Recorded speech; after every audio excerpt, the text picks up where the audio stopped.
Hi everybody, welcome back. In case it's not already pretty obvious, we're going to be talking today about the difference between galvanic, that is voltaic, and electrolytic cells. So in other words, talking about chemical reactions that occur, it's sort of battery style, if you will. Okay, so we've already talked a little bit in here about galvanic or voltaic cells. You guys know all about salt bridges, and anodes and cathodes and electrolytes, right? And how the reactions here create electrical current, right? So that's all stuff we're already intimately familiar with.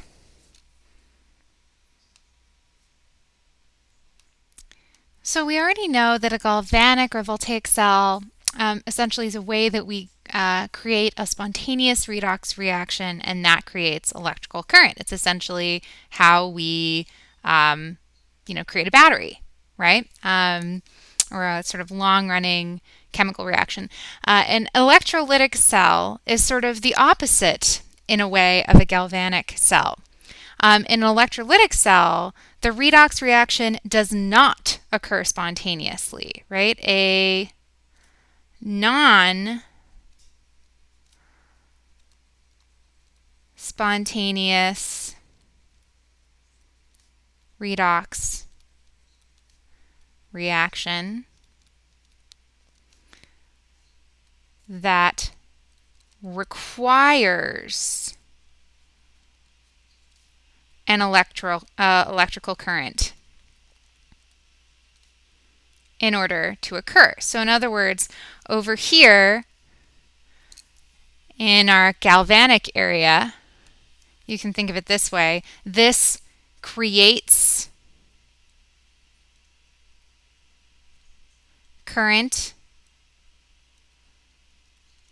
from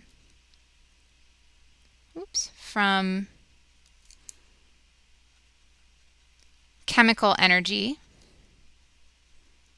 So we're creating electrical energy from chemical energy. This over here, on the other hand, creates chemical energy from current or electrical energy. Okay, so again, they're sort of, you can think of them as being sort of opposite of each other.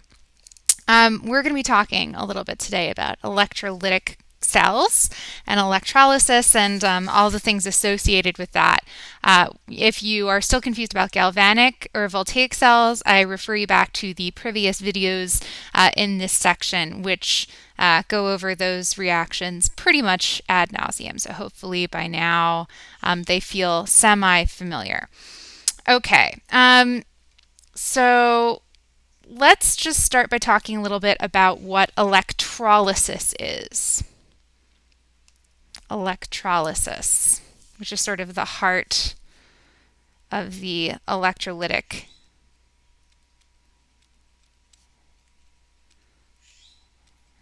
cell.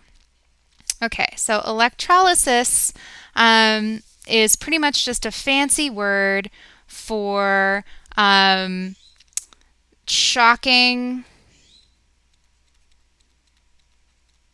a solution with an electrical current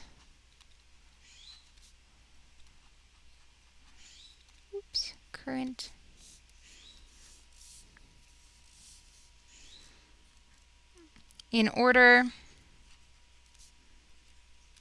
to create a chemical reaction. And there are a couple examples of this that I want to show you. And for that, we're actually going to have to take a quick detour into a separate YouTube video.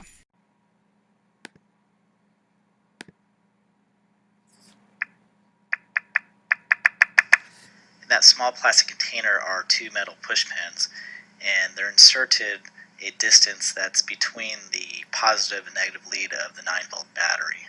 So you just insert them in there and make sure that they're that distance apart, and that should be fine.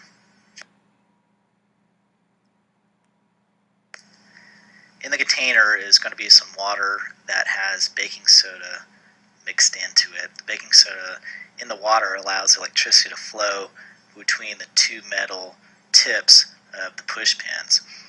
And so now you set them on the leads, and the electricity can flow between the two push pins now. And so electricity is flowing through the water, and so that's enough energy to break apart the water, make it undergo a chemical reaction, so that the H2O gets broken apart into H2 and O2. It's going to be hydrogen gas and oxygen gas. And both gases are going to flow up through the test tubes. And one of the gases is going to be in one test tube, and the other one's going to be in the other one. How do you know which one's which? Well, if you take a look at the amount of gas in each test tube, there's going to be twice as much hydrogen gas as oxygen gas. So you can see in the right test tube, you have twice as much hydrogen gas as oxygen gas. This is how experimenters first learn that the ratio of hydrogen atoms to oxygen atoms in water is 2 to 1. It's 2 to 1 ratio, thus H2O. So the video we just watched was from sciencefix.com. Just want to be clear, that was not a video that I recorded, as you probably already gathered from the fact that that was clearly not my voice. But I do think that it gives you a pretty basic introduction to what electrolysis is. To break it down maybe a little bit further, essentially what we do is we take some body of liquid, usually water with some salt dissolved in it to make the water conduct electrical current, right? And then, as usual, a cathode and an anode. You might recall that the cathode is the negative end, right? And that's where your reduction occurs. It's your cathode. And then you have a positive end, which is your anode, and that's where oxidation occurs, which is why, again, we refer to this overall as a redox reaction. And then these guys are hooked up to a battery for the purpose of getting that electrical current that it needs in order to create this chemical reaction.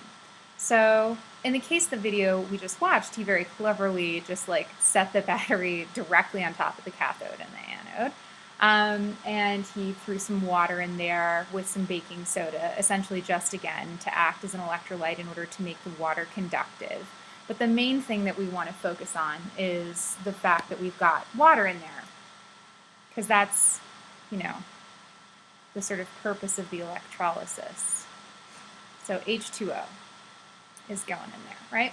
So we got some H2O, right? And remember that to some extent, H2O has a tendency to ionize, right? So you get essentially some hydrogen cations and some hydroxide anions.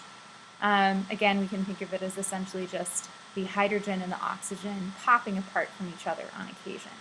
So what's essentially happening here, right, in a design like this, is simply whatever hydrogen has popped off is going to be attracted to the cathode, right, where it's going to get reduced.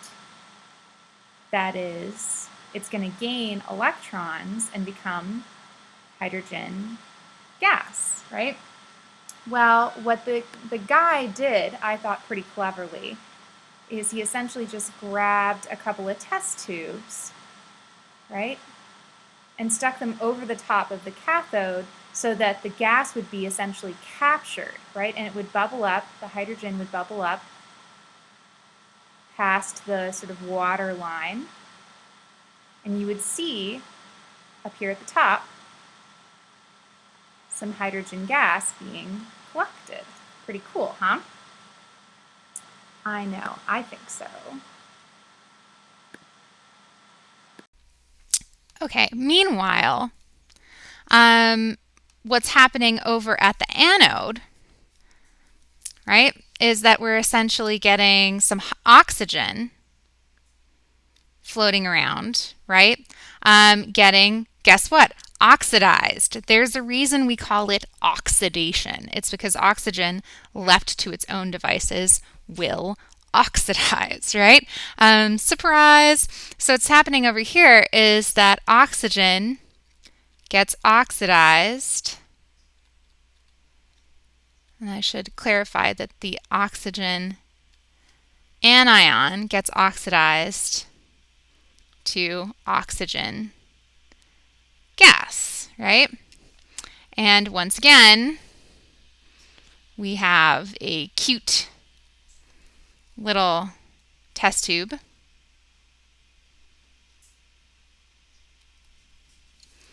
And in that cute little test tube, we get some oxygen gas being formed and floating up past the water line,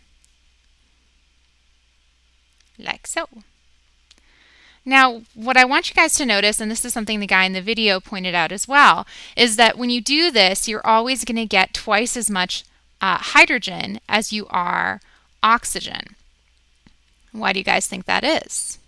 That's exactly right, because in the original molecule, H2O, you had a 2-to-1 ratio. So it would stand to reason that when you break the molecule apart, just because you've broken apart doesn't change the ratio. You're still going to have twice as much hydrogen as you did oxygen. And again, that's how scientists originally observed that this must be the makeup of the original molecule, right? Because as we've already learned, this ratio is kind of sacred. It's going to remain the same regardless of whether or not we're talking about a single molecule or, pounds and pounds of the stuff. You're always going to have twice as much hydrogen as oxygen in a water molecule. Okay, cool. So that is the basics of electrolysis. In the next video, we're going to talk a little bit about electroplating, and then we're going to get into some of the fancier electrolysis stuff together.